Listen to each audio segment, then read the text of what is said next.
नमस्कार मित्र, मी आता डाळिंब भगवा प्लॉट नंबर 1 मध्ये आहे। आज याला पाण्याची पाळी होती, पाणी देणं चालू आहे। आता याला 3.5 तास पाणी केलेलं आहे तिसऱ्या दिवशी। त्यामुळे काय केलं, आता आजच्या पाण्यामध्ये पहिले 1-2-3 पाणी आपण रासायनिक खत दिल्यामुळे आपण काही इतर मटेरियल दिलं नव्हतं।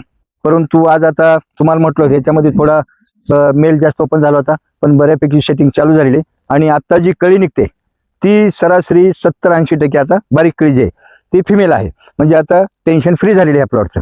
तर त्यासाठी आज ड्रीपमधून आपल्याला ह्याला एकरी 5 किलो 8-21-21 हे फोलियर खत सोडायचं आहे। आणि जसं मधल्या प्लॉटला 2 नंबरला जसं आपण रात्री फवारणी केलेली आहे, ह्याला पण रात्री तीच फवारणी घेतलेली आहे। अवतार 2 ग्रॅमनं आणि इमामेक्टिन अर्ध्या ग्रॅमनं प्रति लिटर ह्या हिशोबाने फवारणी घेतलेली आहे। ह्याच्या पुढे शक्यतो कीटकनाशकाची फवारण्या रात्रीचं नियोजन आहे माझं। जर एखादं जैविक बायोलॉजिकल काही घेतलं समजा तरी पण ते आता दिवसा फवारणी घेता येणार नाही का, मधमाशी बऱ्यापैकी आलेली आहे। मधमाशी तुम्हाला म्हटलं होतं त्या ब्लोअरच्या हवेमध्ये गुंडाळून ती मृत होत असते, त्यासाठी शक्यतो फवारणी आता याच्या पुढे संध्याकाळी 7च्या पुढे करत चला।